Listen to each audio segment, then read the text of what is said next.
So Trump needed to make it known that on the world stage that Trump basically owns the guy and he will make the guy do whatever he wants. Welcome back to the show. Hit that subscribe button. Let's get to the first topic. A man went on a shooting spree in a New York City office building, leaving multiple people dead. But how do you think CNN decided to cover the race of the man? Go ahead, roll the clip. Among them that they do know what he looks like. Sunglasses, mustache, male, possibly white. And yes, of course, CNN's going right to claiming that the guy is possibly white, even though they just said police have pictures of the man. Now, ask yourself this. Do you think CNN would have suggested that the guy was any other race besides white? Yeah, I don't think so, because see, that doesn't fit the narrative of, oh, we need it to be, any sort of shooting has to be done by a white man, right? And anytime, once you know that once it gets out there, then it got out there pretty quick that the guy wasn't white, that they're just going to shut down any sort of race talk whatsoever, right? Because that's what they do. And frankly, the story's probably just going to go away after a day or two because it doesn't fit the mainstream media narrative of, oh man, crazy white guy going on a shooting rampage, right? It's just sickening. And apparently this guy had some sort of mental health problems, which that's basically every single time, folks. So let's quit this narrative of oh man, we got to take away everybody's guns. We need gun control because blah, blah, blah. No, we need people who are less crazy in today's time, right? There's just so many people who are flying off the handle or, have just completely lost their mind for some reason or another. And there's just so many different mental illnesses these days, right? And it's like, until we start acknowledging that mental illness is a huge problem in America and it needs to be addressed rather than just coddling it and pretending like it doesn't exist, you're going to get situations like this, folks. And then people are just going to use the crisis to spread the narrative of, oh, we need gun control. We need gun control. When no, we just need to start acknowledging that, yeah, people have problems and they need to address them rather than just, no, you're great. You're great. That's basically everybody all the time. Oh, you're great. They're just too afraid to say what's really going on. But all right, let's get to the next topic. So Trump completely cut off the UK Prime Minister Keir Starmer during a press conference. It's hilarious. Go ahead, roll the clip. You mentioned Canada. I think you're trying to find a divide between us that doesn't exist. We're the closest of nations, and we had very good discussions today, but we didn't discuss Canada. Thank you. Please. Go ahead. Go ahead, yes. You see, folks, it just goes to show you that all of these world leaders know that when Trump's in the room, he's the alpha, and whatever he says pretty much goes. That's why all these trade deals are getting done, because they're all afraid to deal with Trump, And the fact that Starmer just stood there like, oh, yep, Trump says I'm done, so I'm done. It's just, you gotta love it, right? And Trump loves to assert his dominance over people, because he can't stand this Starmer guy. Starmer is completely ruining Europe, the destruction through immigration in Europe is completely being facilitated by this guy, and basically the whole, they have no free speech anymore in Europe. They like to pretend that they do, but they don't, and it's all because of people like this guy.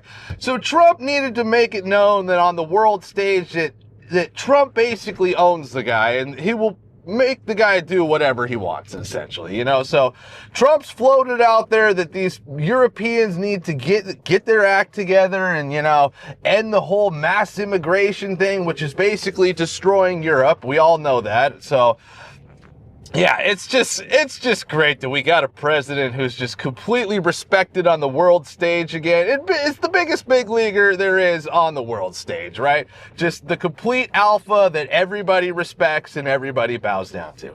But all right, let's get to the next topic here. So the Libs are completely triggered over this new American Eagle Sweeney Jeans Ad. Go ahead, let's go ahead and roll the ad first. Genes are passed down from parents to offspring, often determining traits like hair color, personality, and even eye color.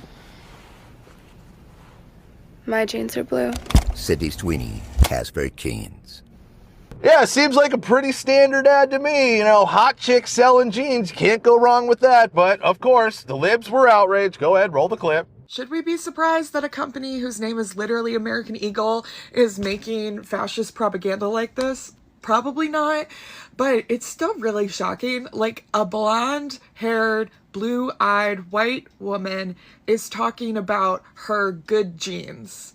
Like, that is Nazi propaganda.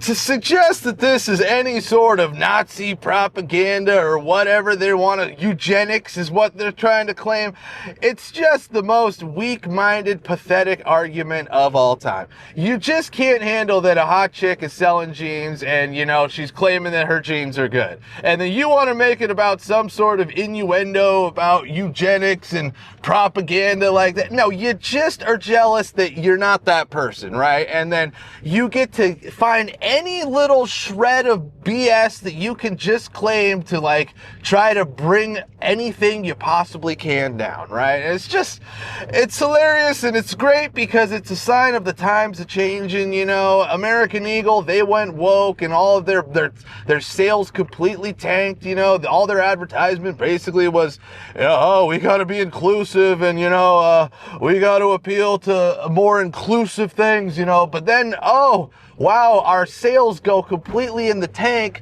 so we got to do something. Oh, we got to fix it. So you turn to Sydney Sweeney and you talk about her great jeans, you know, and it's just, I have no problem with it. I'm not going to pretend like there's an issue here, like these liberals want to always make something an issue and just bitch about everything, but yeah, seems pretty standard to me. I mean, if you were alive in the 90s, this was pretty much every ad on the TV, right? So it's just, what is wrong with it, folks?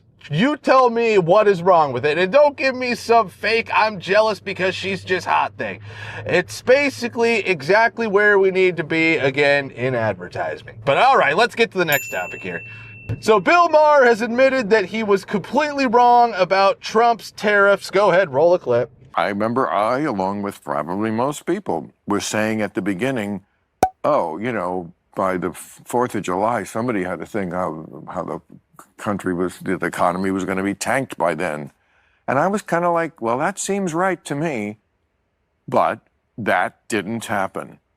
Now, it could happen tomorrow. I'm just saying that's reality. So let's work first from the reality of that, not from I just hate Donald Trump. Because that's boring and doesn't get us anywhere and leads you to dishonesty. Because the truth is, I don't know what his strategy is. But look, the stock market is at record highs. I know not everybody lives by the stock market, but I also drive around. I don't see a country in a depression at all. I see people out there just living their lives. Hey, good on Bill Maher for admitting that he was wrong. Most of these libtards will never admit they were wrong about anything when it comes to Trump. It's just, it's not even in their DNA. It's impossible for them to do, right? But yeah, everybody wanted to claim that, oh, the experts are going to say the economy's going to tank. This is, well, the experts. Now you're starting to realize that there's very few experts in the world, right? The only real experts out there are people who have been doing something, you know, have been immersed in something for 20 years at least, and there's just real data that shows, oh yeah, that person's an expert, because you can see them do it, right? Or they know every plant in the rainforest that will kill you and what plant will save you, right? Those are experts. Not these people who are just, yeah, I think it's looking like it's gonna tank the economy. I mean, I just don't see how these That's what you gotta realize, that there's very few experts, right? And certainly, if your expert has TDS or he's a Trump hater, then you got to realize immediately, oh, this guy just hates Trump and he's just going to say whatever he can to get off as like, I'm not bowing down to Trump, or yeah, no, Trump, whatever Trump's going to do is just going to ruin America. You know, see, if you basically have to completely vet people and just know that, yes, this person has no real, like, alignment with anything. All they're doing is just talking about what they're great at. You know, he doesn't even know who Trump is. He's just looking at the figures and saying, oh yeah, this looks like it could be great, or this looks like it might, you know, completely ruin everything, right? So if your expert is some sort of libtard, first of all, the guy's not an expert in anything, and he's just, his mind is just completely blown out, just, you know, You never want to listen to any of those people because those are the people you get on CNN, and if they're not spouting off TDS 24/7, they're not going to be put on CNN again, right? So they got to protect their jobs, so they're basically gatekeeping their jobs, and they're willing to say whatever that CNN wants them to say. And until you people realize that and you stop going with the experts you see that are just claiming whatever just because they need to keep their job, and so they'll, oh yeah, no, Trump's terrible. Yeah, until you realize that that's what's going on, you're just going to be these stupid people like Bill Maher who go out there and, oh no, everything's going to be ruined, and then you just look stupid, right? And then hopefully you're smart enough to actually realize, yeah, I was wrong, and you're willing to apologize, because that makes you a bigger person when you say, oh yeah, I was wrong. It gives you more credibility when you say, oh yeah, no, I had that one wrong. I was definitely wrong. Yeah, I'm going to try to be better next time.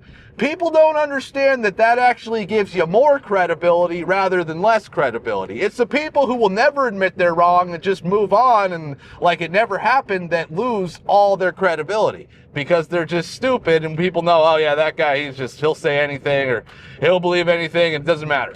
Facts don't matter to that guy, right? But all right, that's it for today. Be sure to like, subscribe, and we'll be seeing you.